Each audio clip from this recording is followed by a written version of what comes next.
Presiden Republik Indonesia Joko Widodo menyerahkan 2.567 sertifikat tanah kepada masyarakat Aceh. Penyerahan tersebut bertepatan di lapangan Galatikos, Cotgapu Biren pada Sabtu siang.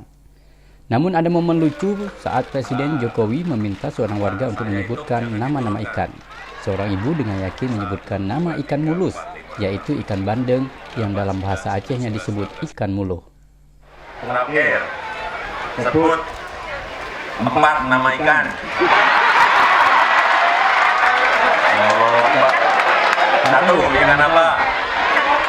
Ikan tongkol. 2, Ikan jahe, ikan jahe. Betul. 3, ikan mulus,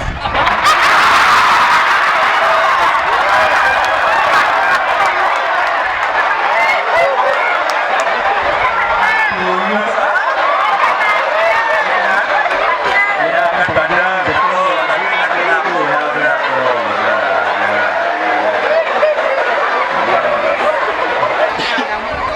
bawa aja ke sana, nggak apa-apa. Bawa ke sana, ke Pandio. Nah. Para warga yang menerima sertifikat berasal dari Kabupaten Biren, Aceh Utara, Bena Meriah, dan Kota Luk Semawe. Menteri Agraria dan Tata Usaha Sopyan Jalil mengatakan Aceh memiliki 3,2 juta bidang tanah, namun baru 1,2 juta yang baru memiliki sertifikat. Presiden Jokowi mengungkapkan sengketa lahan dan konflik agraria menjadi salah satu masalah yang selalu ia dengar saat turun ke desa-desa.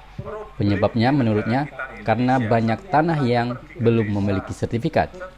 Saya pergi ke kampung, selalu yang menyampaikan di telinga saya ini rakyat, Pak, tanah saya sengketa, Pak, ini ada konflik tanah.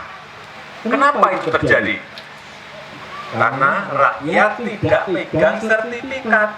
Tanahnya ada, sertifikatnya nggak ada. Ini konflik sengketa lahan dimulai dari situ.